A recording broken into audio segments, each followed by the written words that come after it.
Hello, and welcome to Book Reviews Kill, a podcast about fantasy, sci-fi, and horror novels. I'm Evan. And I'm Chad. And today you're joining us for our recap and discussion of Book 3 of the Dark Elf Trilogy, Sojourn, by R.A. Salvatore.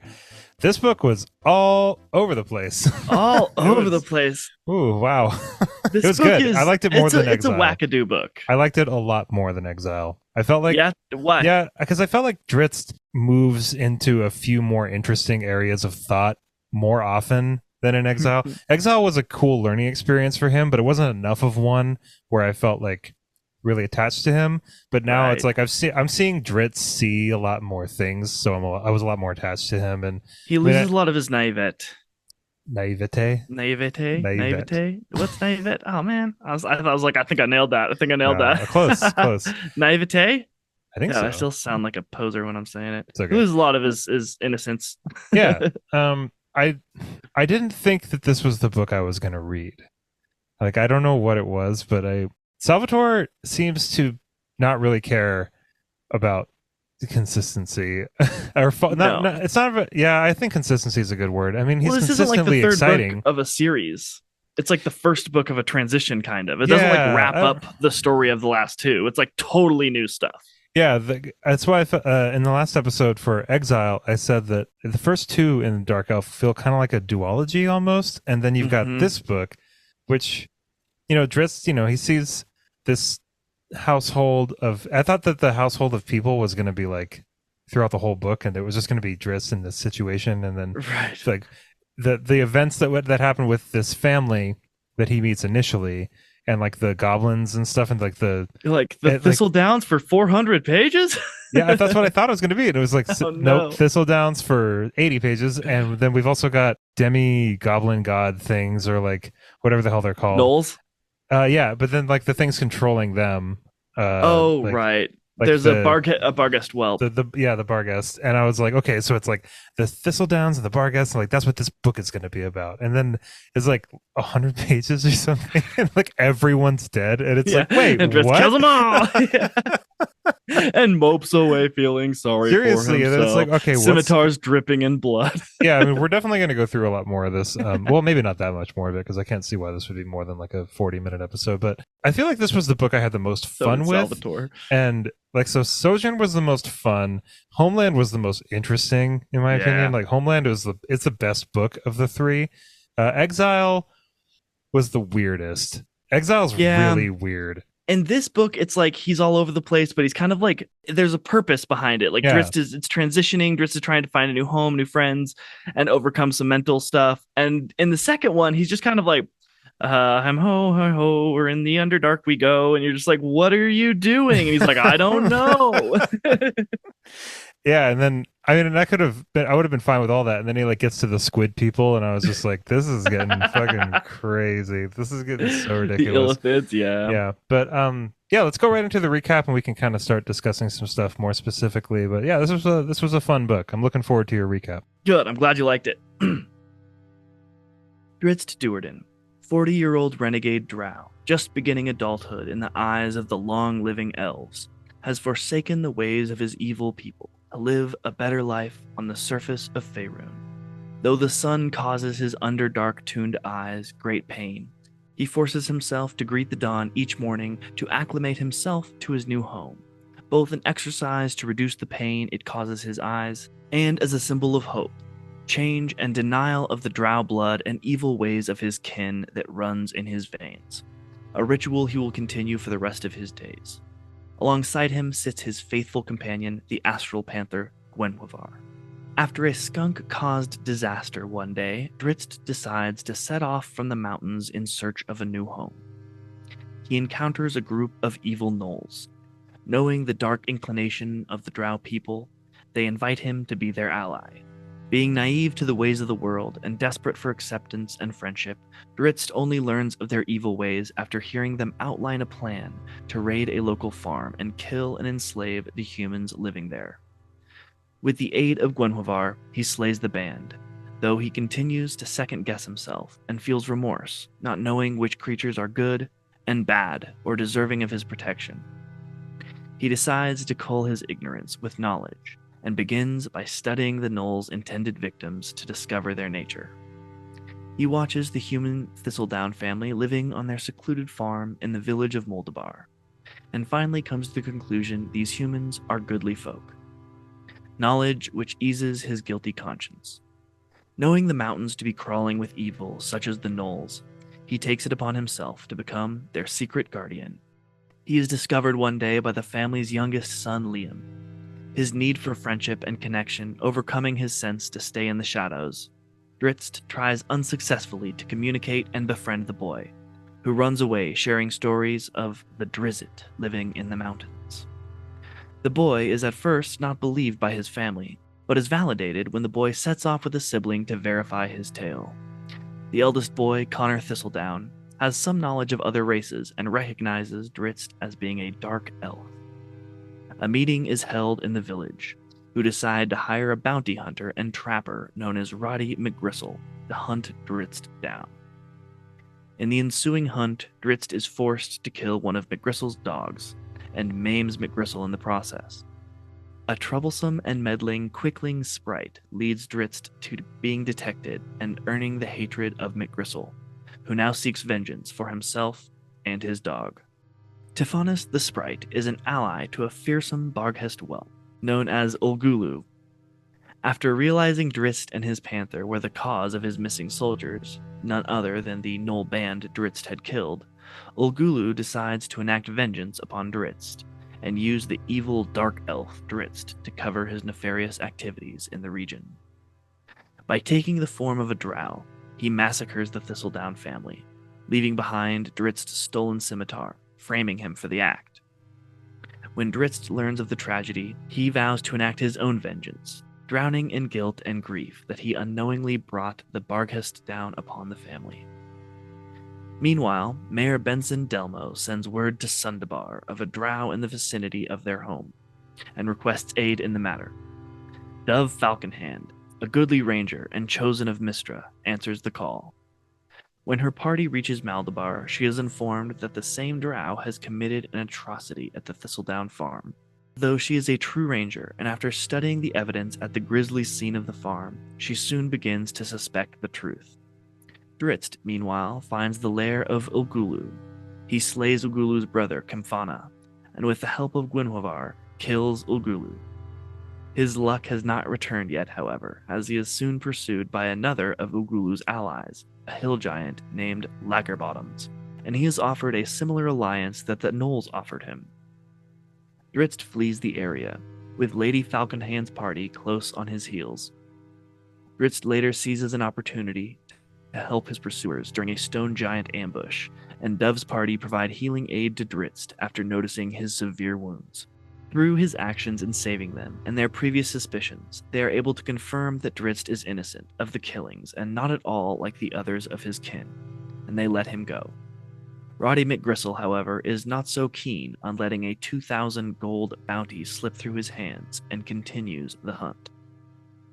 Drizzt then settles in Dead Orc Pass, surviving on a diet of fish and taking shelter in one of the many caves.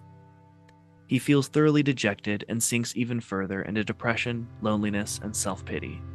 Fortunately, an elven archer from Dove's party keeps a silent yet watchful eye over him and provides supplies that help him through the harsh winter, without Drizzt ever learning of his aid. Drizzt ends up befriending a bear named Bluster, placating him with daily meals of fish during his long hibernation. When spring returns to the land, Drizzt explores the other side of the river and runs afoul of the Orc King Grawl. With the aid of Montolio de Brucci, the blind ranger of Mieliki, he defeats the orcs, wargs, and stone giants sent to kill him. He is taken under Montolio or Mushy's wing. During his time in Mushy's grove, he is taught the common surface tongue and the ways of the ranger and of Mieliki, goddess of the forest. It is here that Drizzt begins to finally find solace and heal from his dark past. Mushy helps Drizzt come to terms with his self-imposed guilt over the deaths of the Thistledowns and others. Roddy McGristle tracks Drizzt to Mushy's grove, but Mushy lies to protect him and sends him off on a false trail. In a cruel twist of fate, however, Tifanis the Sprite returns and informs Roddy of Mushy's deception and Drizzt's whereabouts. Filled with rage, Roddy makes a pact with the Orc King Grawl, and the Battle of Mushi's Grove is underway. Mushi, Drizzt, and Gwynhovar defeat the Orc attack. Kellendil and a group of his elven cousins give aid during the battle, and afterwards Kellendil captures Roddy McGristle and begins the journey to Sundabar to have him tried for his crimes. Tifanis helps McGristle to escape, and McGristle strangles the elf and buries him. Tifanis, fearing another disastrous encounter with the Drow, deceives his new master by saying he was slain by a warg during the battle. Soon after, Drizzt finds Mushi dead, leaving Drizzt to fulfill an earlier promise he made to leave and never return to the Grove. Journeying through the land of the north, he is turned away and chased by the dwarves of Citadel Adbar. He finds the same rejection in other towns that he tries to make his home in. He takes it in stride, as he now has the goddess Mieleki in his heart. 6 years later of lonely wandering on Faerun's surface finds Drizzt still wandering from place to place, avoiding the goodly races and the rejection he will no doubt face should he reveal himself. Drizzt travels with a group called the Weeping Friars, beggars and religious zealots who believe that the more they suffer, the less pain the world has to endure. Knowing of their favorite route of traveling to Mirabar via the tunnel, Tifanis once again shows his face and traps the party within, leaving them no choice but to face a red dragon nicknamed Hephaestus. Thanks to a clever deception by Drizzt, they manage to escape. Drizzt takes one of the friars' advice and heads to 10 towns in Icewind Dale, a harsh borderland full of rogues and misfits, hoping he may finally find acceptance amongst their peoples. Drizzt journeys to 10 towns in Icewind Dale, where he is rejected by Cassius, the spokesman for Bryn Shander.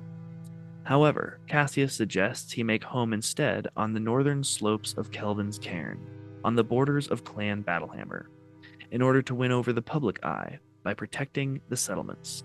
He meets Katie Bree, the adopted daughter of Brunor Battlehammer, on the lower slopes of the cairn and makes her acquaintance. When he first sees her, he is reminded strongly of Liam Thistledown, as she is around the same age and is captivated by her charm and zest for life. After a fight with the polar worm, Brunor comes into contact with Drizzt for the first time. They nearly come to blows, but Drizzt walks away from the conflict, leaving a furious Brunor to hobble home. Outraged that his daughter has been meeting with the Drow, he forces her to give her word that she'll not meet with him again. McGristle has never forgotten his sworn vengeance against Drizzt, and turns up at the dwarves' home, seeking him. McGristle tells them all that Drizzt murdered the Thistledowns, but Brunor is having none of it. Drizzt prepares to leave the 10 towns, not wanting McGristle to hurt anyone around him and be the cause of more death. However, he comes across Katie Bree, who is being held by McGristle. Drizzt bests him in combat, and the fight ends with McGristle unconscious. When he wakes up, he is met by Brunor, who banishes him from Icewind Dale. Drizzt, feeling he is damned to always be an outcast, states he will leave, but having saved Brunor's precious adopted daughter, he has found a place in his heart, and Brunor bids him to stay and watch over Katie Bree. At last, Drizzt hears the words he has been waiting to hear for years. Welcome home. Wow, man! I know those are like some of the most difficult recaps to read because of all the names and all the terms. Names, and like lot. I've read them so many times, but I've like read them in my head so many times. I'm like, oh, right. Hephaestus, that's easy. Nope. I think and it's like just Oglulu. Oh god, Oglulu. Like, Oglulu. Okay, so the end of this book was probably my favorite part of the book because we're seeing some familiar faces and stuff. Yep. Man, the what a story's kind of coming back together. What an awful last enemy to fight in this trilogy. McGristle? What? Like the Keanu Reeves guy. Like, it's like John Wick. You killed my dog. Yeah. Like, it's like, really? This guy? Like we're ending on here. We fought a Barghest whelp who's like some demon thing. Yeah. He's like proving himself in this realm before he returns. A dragon. Yeah. It's like this whole. There's so many cool things that happen, and then at the very end, it's just like Rodney McGristle. All right, but yeah, this was cool. One other thing that I kind of forgot how all over the story the place is. Sorry. how all over the story all the over the place. story the place was. I kind of forgot how all over the place that story was, though. And Yeah, like reading the recap, I was like, whoa. yeah, it is a little bit ridiculous. I mean, so the stuff with the thistledowns happens, and I'm like, okay, yeah.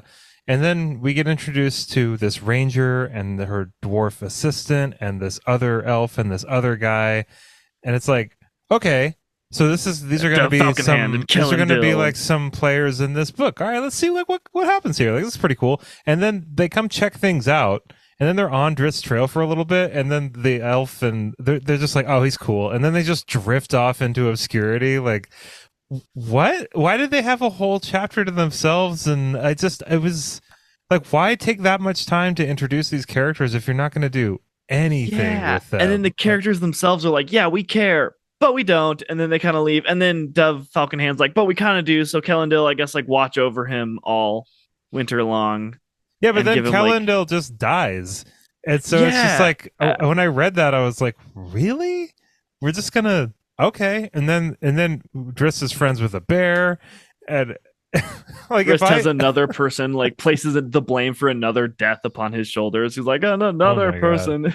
And then that battle was pretty cool. Bushy's Grove was pretty awesome. The Bushy's Grove was pretty cool. I liked that quite a bit. I think that's my favorite chapter, is the Battle of Bushy's Grove. Yeah, I like that the chapter was called the Battle of Bushy's Grove, and it's just like, ooh, this is gonna be cool. Right. And I wonder if how did he come up with the nickname of Mushy? Was he just like, it's so lame, but I'm keeping it? I liked Mushy. Yeah, Mushy's great. Like the wise old guy in the forest that Drizzt meets, and I'll never get tired of that trope. The guiding, wizened figure, yeah.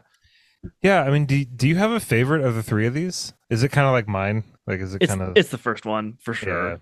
Yeah. I tended to like the second one more, not more than the third, but I just love the Underdark. I really love the setting, and I love how like it's just so alien, and around every corner there can be like growing myconid people, and then like a boiling pit of lava over here, and that whole thing just like really just kind of like pulls at my fantasy loving heartstrings. So I really liked both the first and the second one. I think I liked the second one more than you liked it, but definitely it goes 1, 3, 2. Yeah. I mean, with Exile, it's like if you're playing Skyrim and you get stuck in Blackreach, and you're just like underground for so long, and you want to leave. It's just been a while. And I think that it makes sense that Salvatore was like, okay, so we're just going to, the whole time, there's no Underdark in the third book at all. I just felt like this book was very kind of, all right, so that's done, we're going to hop over here now. Okay, so that's done, we're going to hop over here now. It's very like, okay, the Thistledowns and these like demons from this other dimension, that's the first act.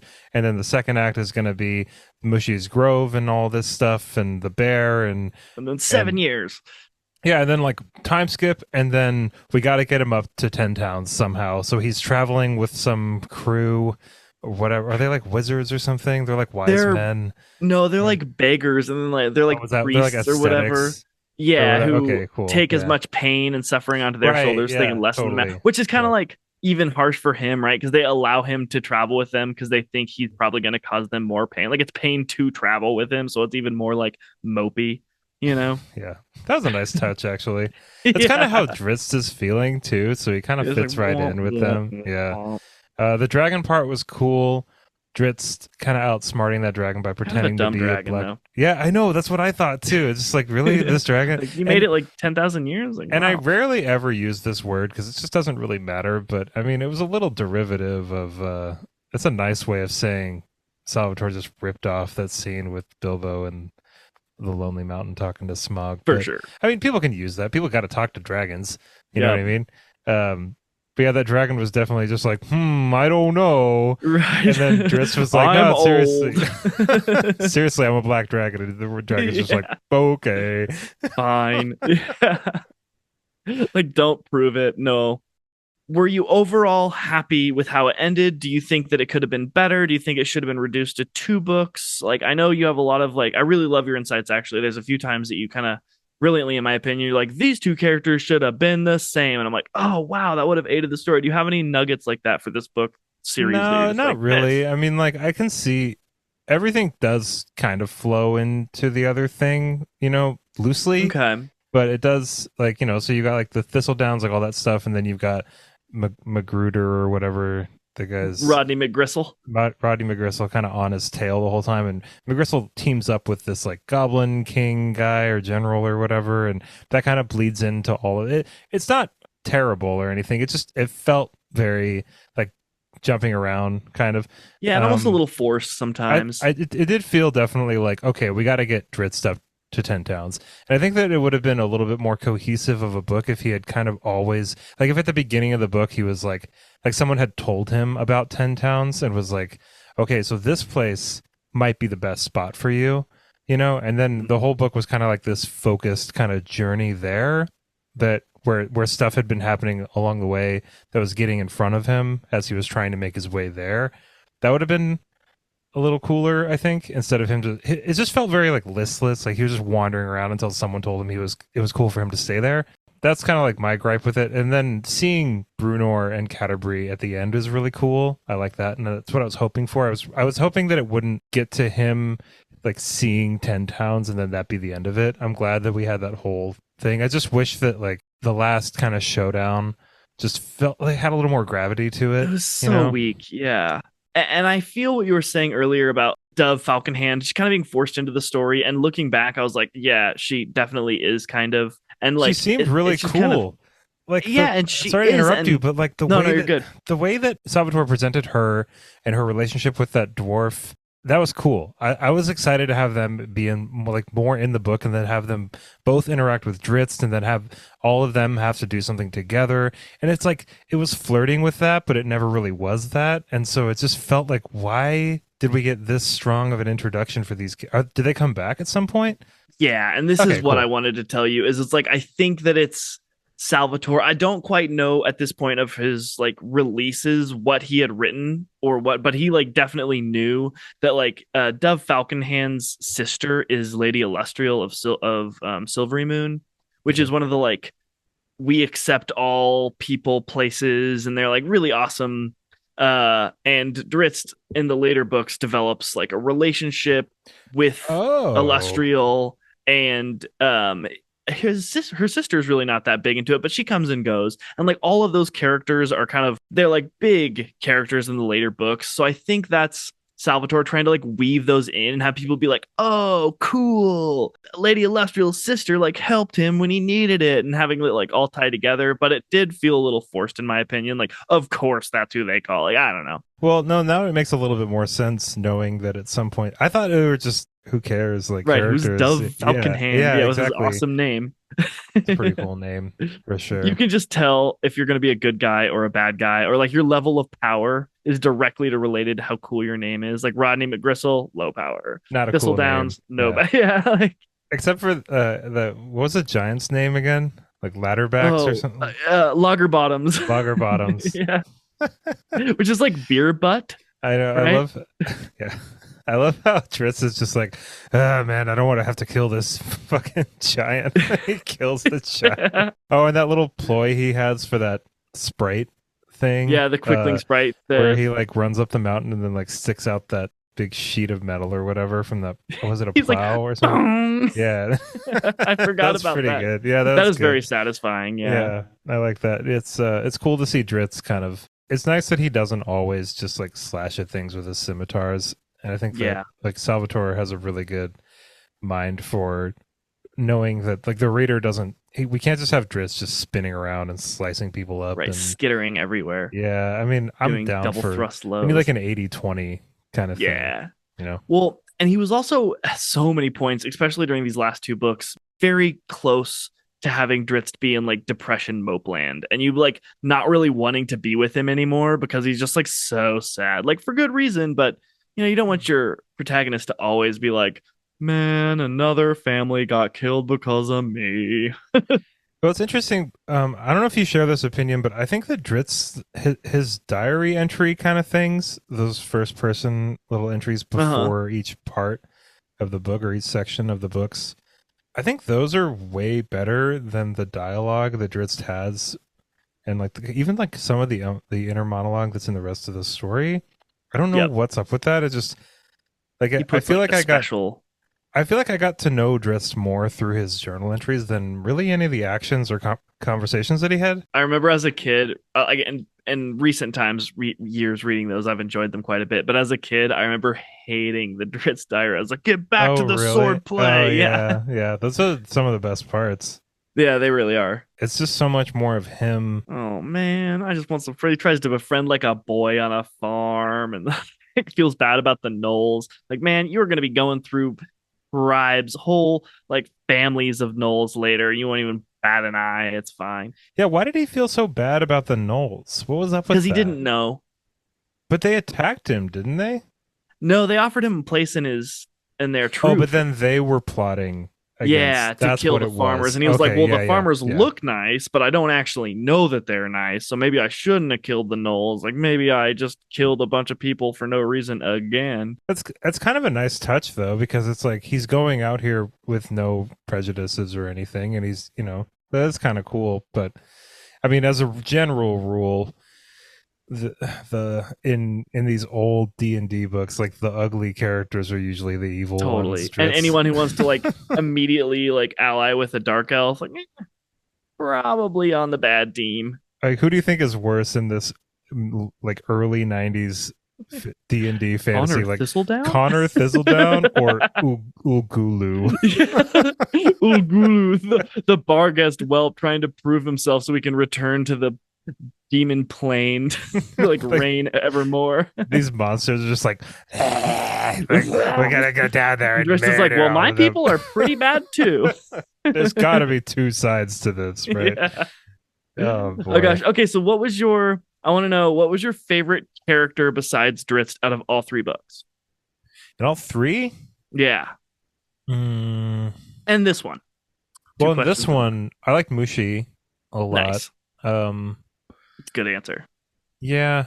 I mean, Dove had potential. Dove Falcon had Falconhand had potential, but yeah, I'd say Mushi in this book, and then on the whole, I think I like Zachnafane a lot. Zachnaphane's probably the best character, and including Drizzt. Yeah, he's probably the most that has like dynamic, makes you think. Matron Malice was pretty cool. I like Briza a lot. Briza was pretty cool. Not a big fan of Drizzt's brother. What's his? Starts with an R. Doesn't matter. Pretty forgettable. Yeah, I don't remember him either. Before this podcast, I was listening to some like just tales of the history of Faerun and specifically Menzoberranzan. Oh, cool. And apparently, which I thought was kind of a cool little like fun fact, if you want to get deep with the lore of Faerun, Drizzt leaving the Do'Urden family kind of high and dry, and them subsequently being destroyed after losing favor with Lolth, the Spider Queen, their god. That kind of was the beginning of a long string of events, and Drizzt certainly wasn't like the only reason for it, but he was kind of like the pebble that started the avalanche of like Menzoberranzan's like entering into 1,000+ years of like not doing so great. Interesting. Yeah, they do return about 1,000 years later to like full strength. Faerun, about 20 years past the ending of this book, enters a time in its history called the Time of Troubles, which is like a magical wonky time during which like the pantheons and all the gods on all the different like realms start fighting each other, and a lot of them aren't there to answer the call for the magic users, and so like magic is all over the place. Gods die, pantheons get rearranged, whole systems of magic get like defeated, because some of the magic, like priests and stuff, their magic is all based upon their gods. So it's like this big gods are just kind of going absent without leave for all their followers. And so, Menzoberranzan being so heavily dependent on the Spider Queen giving them power, and she goes totally AWOL to go fight in her interdimensionary wars. And that certainly doesn't help things in Menzoberranzan. And so that kind of is another huge factor that leads to some darker times, darker than normal times for Menzoberranzan. Are there more books on that, or is that just like a lore thing? What I was listening from was told from like a person who's like, I spent some time there and was able to learn the real history of the city, but that happened 1,000 years ago. So I don't know what book it was from. Certainly nothing to do with the Drizzt books, because the character mentions Drizzt as being like one of the things that kind of began it all, the declination of Menzoberranzan. But certainly about some other hero that was written about in Faerun 1,000 years past this point. Which I found, the thing that I found interesting in all of that was 1,000 years later, Banir family is still in charge No way, of really? Benzoberranzan. Yeah, and Gromf is still like Archmage of the Sosare or whatever.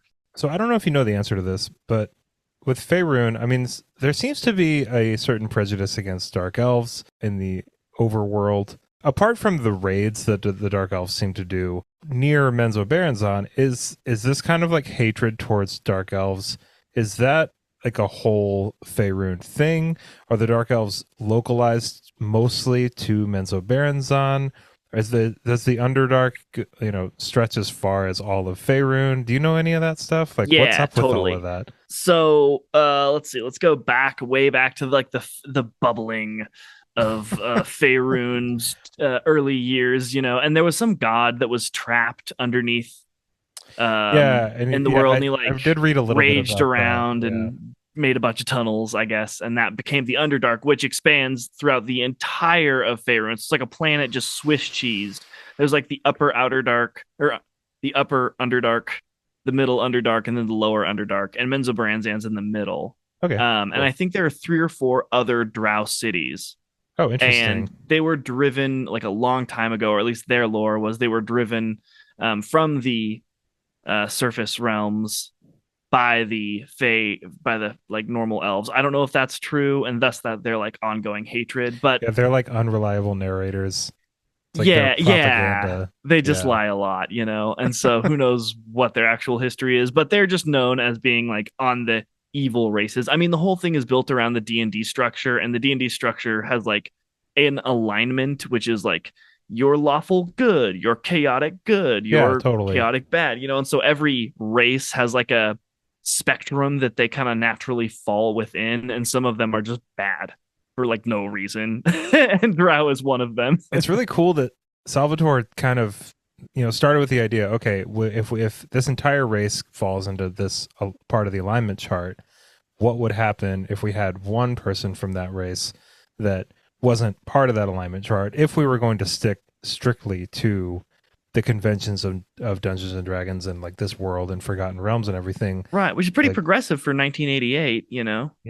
I mean, that's what I'm wondering is, do you think that, and we kind of touched on this in the first episode we did, but as far as Faerun goes, I mean, do you think that Faerun, like, and the Dark Elves, like, do you think there's any sort of opportunity for, I don't want to say like redemption isn't the right word, but some sort of like truce between them? Or do you think that turning of the winds, or do you think that the Dark Elves have been compromised so far past the point of any of that because of the god that they choose to serve? And it seems like there are machinations and kind of like bigger plans set forth by the gods of this realm, right?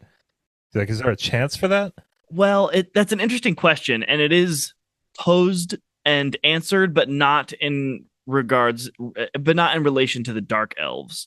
The Dark Elves, I think, are truly just kind of beyond hope. They're evil. Yeah. They're fully under. They've not only are they evil and under the control of the Spider Queen, they like love it.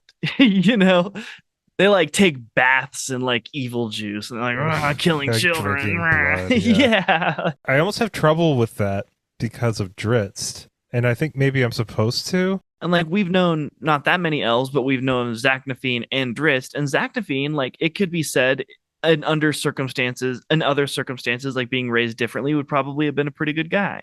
So it's and I can't help but think like maybe there's other dark elves that would as well.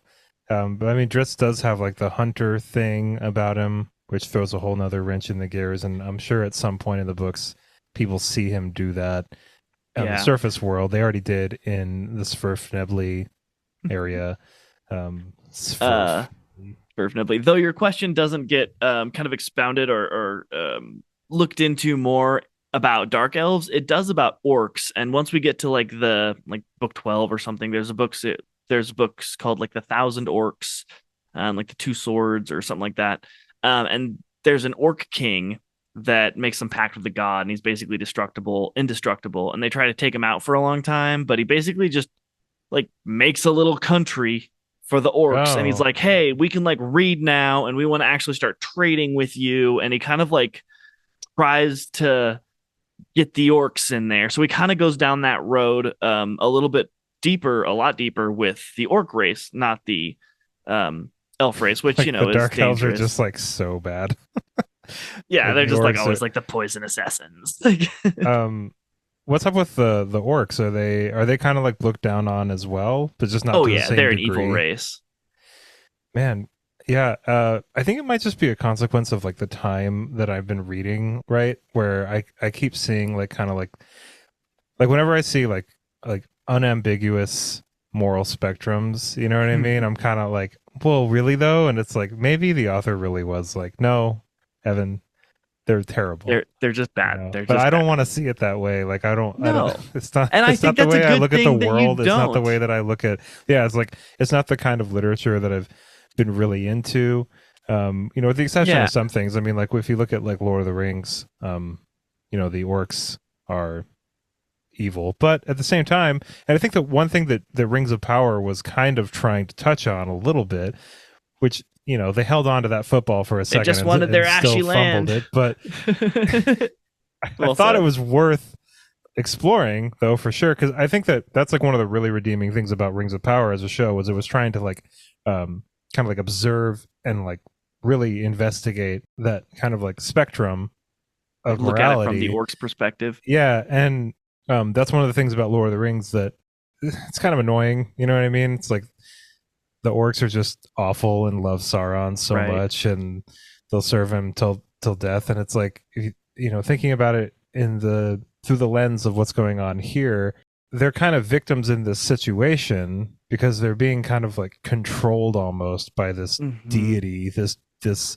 ultra powerful god who does not have the best intentions for them. Doesn't really like Loth doesn't seem to care about the dark elves. No, she loves destruction and pitting them Yeah, against each other and yeah. So sacrificing them. I'm looking at this like, okay, there's got to be some kind of like, is there some kind of war that happens or some kind of treaty or like common enemy?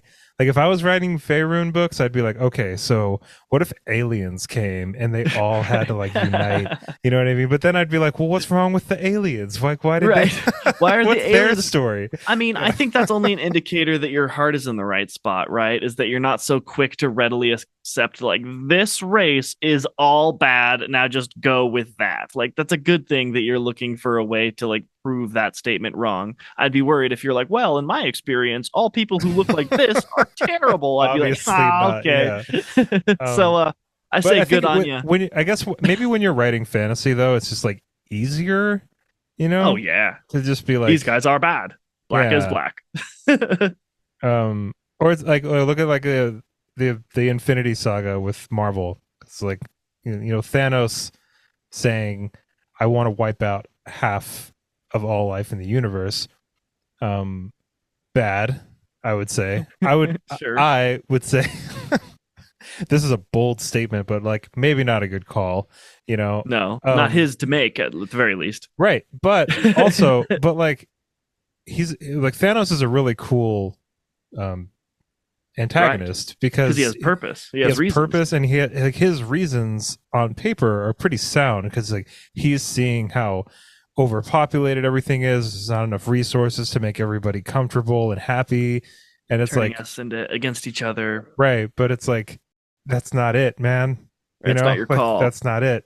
But still, as an audience member, seeing it from his point of view, like it would have been a lot less interesting if Thanos was just like, "I want to kill half the people," blah, blah, Right. blah, blah, blah. I am like Thanos truly believed he was the good guy in that story, which made it all the more powerful. And I think that Salvatore was really clever here in the first book with having Drizzt go to a school of sorts and seeing like the propaganda being drilled in to these drows' heads.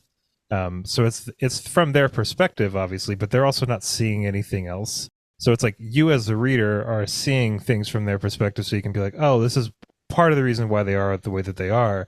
And it's unfortunate that they don't get another perspective. There is no internet for them. There is no like debates or anything They're like that. They're told like if you see them, they're gonna like tell you that it's the opposite, but that's when you should like flay their skin off their bones and laugh in their blood, like and then that's what boil they do. Their organs. Yeah, and kill their children. Yeah.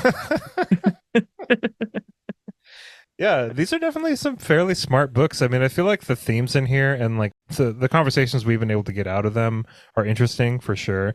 I think that the presentation is really fun, if a little bit like lopsided and a little clunky sometimes. Like, yeah, I think some parts read really slow and some parts read really quick and nice and well paced and stuff. But then there's also almost too quick sometimes. maybe, whoa. but there's also just chapters where Drizzt is just basically standing there like a piece of wood, right? You know, moping through a cave, moping through a forest, just like looking at stuff and telling us what it looks like, and just yeah, and it's fine. I like it because it's so different, and it's so well. It's not really different. It's there's a lot of spectacle around it, and it's very like, oh, the svirfneblin are doing this thing, and they're mining this stuff, and ooh, what's going on over here?